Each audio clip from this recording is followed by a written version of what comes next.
Hello, I'm Theo, and I'll be conducting your technical interview for the machine learning engineer position, focusing on ML fundamentals and algorithms. Can you explain the concept of linear regression and provide a simple example of how it might be used in a real-world scenario? Yeah, I think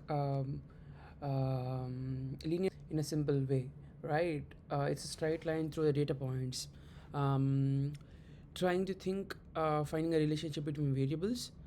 Think of it as like predicting one value based on another value. The simplest way to understand it is through a classic house price example. I think it's a Boston pricing example.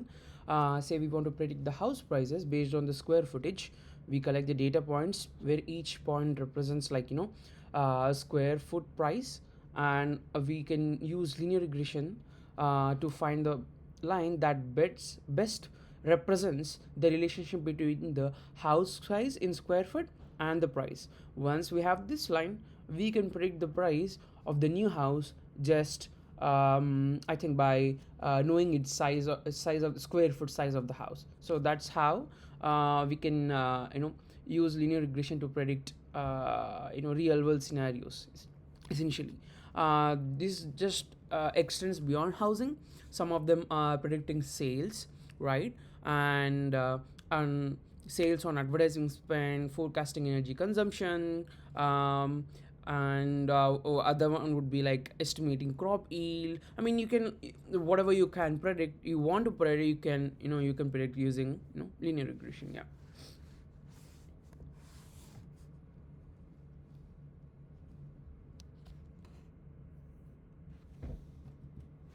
Thank you for that explanation and the housing price example. That's a clear illustration of linear regression's practical application. Building on that, could you explain what key assumptions we need to consider when applying linear regression to ensure our model is valid? Yeah, I mean, that's a great follow up question. Let me walk you through it, okay? First is linearity, the most fundamental assumption. The relationship between variables should be actually linear. And in our housing example, we assume that prices increases linearly with size. If the relationship is actually non-linear as an exponential or curved, linear regression won't work that well because of the assumption. We can check this by plotting our data against this price and see if there is any linear pattern existing.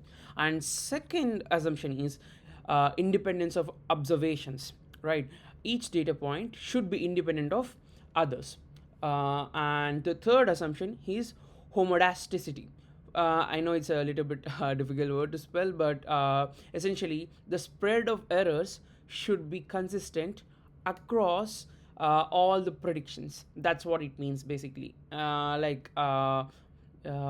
imagine looking at our house price predictions. The errors should be similar whether we are predicting small or large houses. Our uncertainty should be about the same, essentially, variance or uncertainty. And fourth one is normality of residuals. What do I mean by this?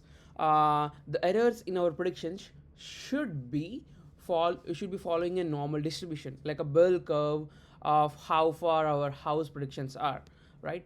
And these I think these are the four fundamental fundamental I think, yeah, these are the four fundamental assumptions you make while building a linear regression model. Yeah.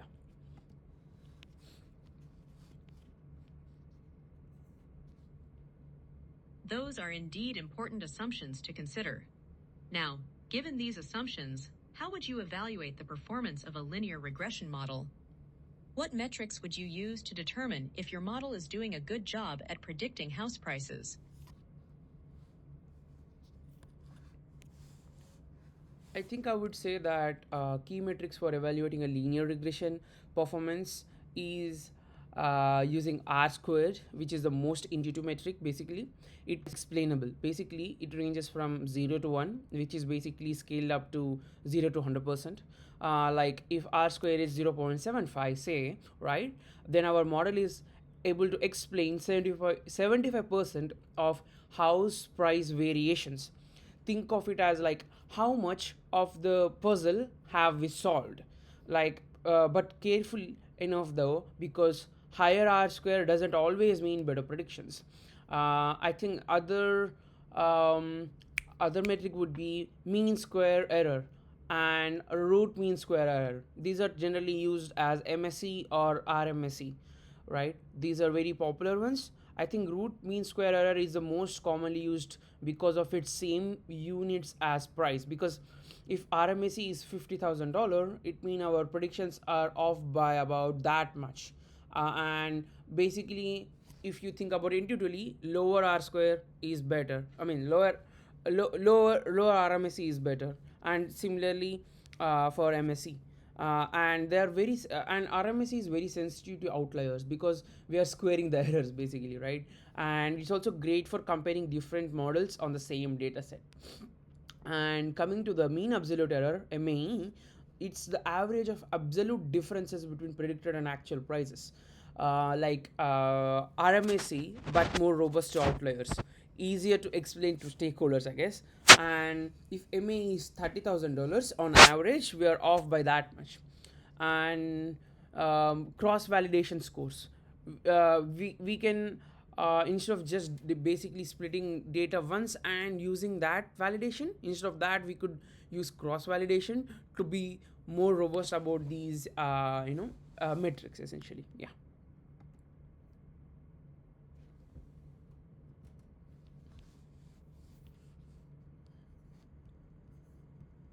You've provided a comprehensive overview of regression evaluation metrics and their practical implications.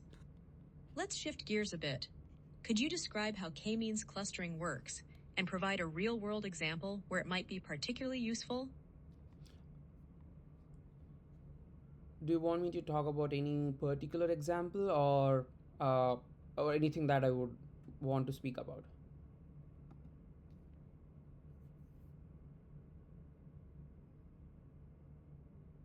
Yes, feel free to use any example you think best illustrates k-means clustering.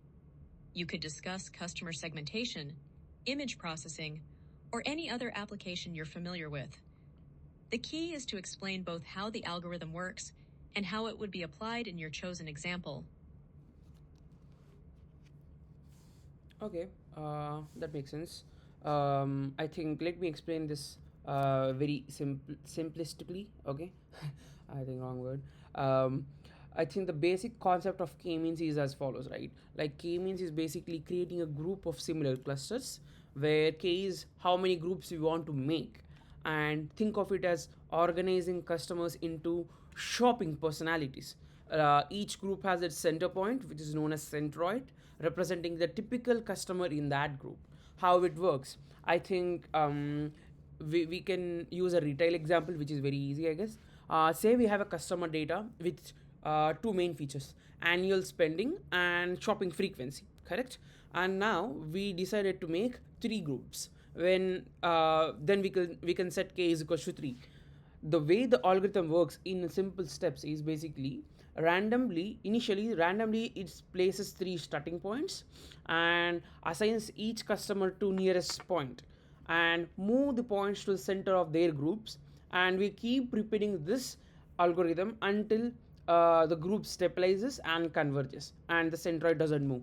The real application in retail is basically finding budgets and regular shoppers, medium spending, medium frequency. This is a really good three cluster example in a retail industry, and this helps companies to create targeted marketing strategies, which is very important, right?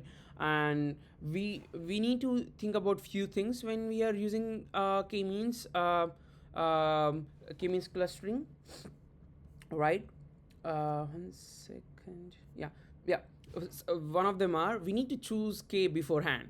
That's a very important thing, and for that we need to have domain knowledge.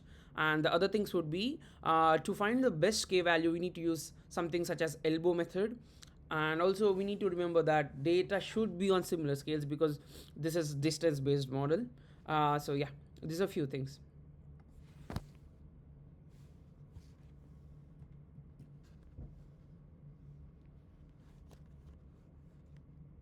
Thank you for that detailed explanation of k-means clustering and its practical application in retail. For our final topic, I'd like to discuss model evaluation metrics more broadly. While you've already discussed metrics for regression, could you explain how you would approach evaluating a classification model, particularly in cases where you have imbalanced classes? Can you give me more information? Like, are we talking about a binary? I mean, uh, binary classification dataset or multi-class classification? I just want to know how many classes are there for the imbalanced classes.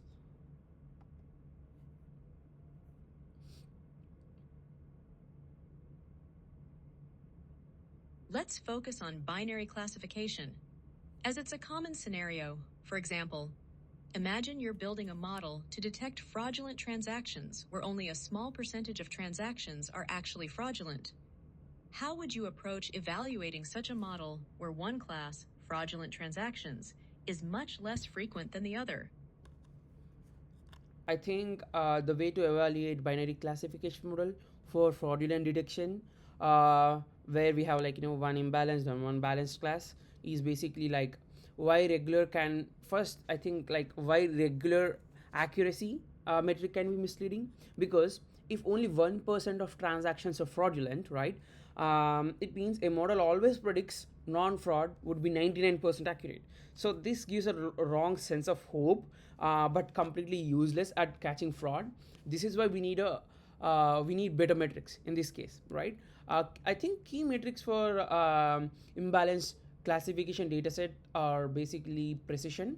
Out of all, which means basically in this case, out of all the transactions we flag as fraud, how many are actually fraud, basically, and higher precision of a model means fewer false alarms.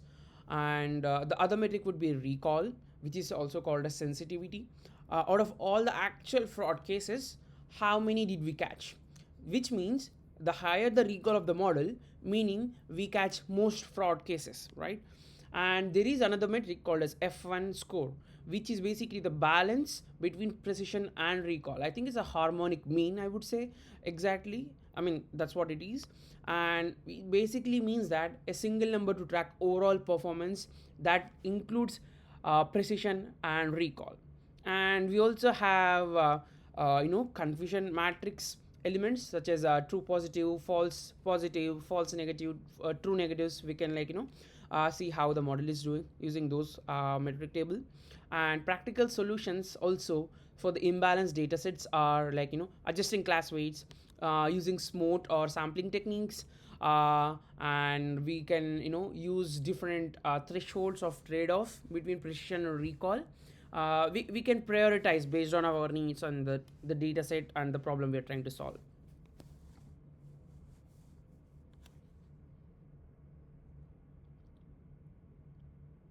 Thank you for that thorough explanation of classification metrics.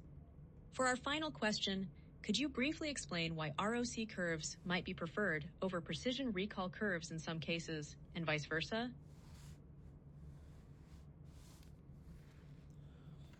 Uh, I think mm, yeah, I think key differences between the ROC curve and the precision recall curve in a clear practical way could be like a receiver operating curve plots true positive rate versus false positive rate, and it is less sensitive to class imbalance, uh, but better when we care about performance on both classes. But precision recall curves are more informative for imbalanced classes or imbalanced datasets, and it also focuses on performance of minority class. I think it's better for fraudulent detection example we discussed.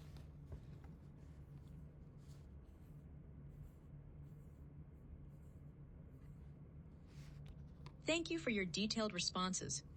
Throughout our discussion today, you've provided comprehensive explanations across several important machine learning concepts, from linear regression to clustering and model evaluation. I appreciate your time and thoroughness in addressing each topic. This concludes our interview.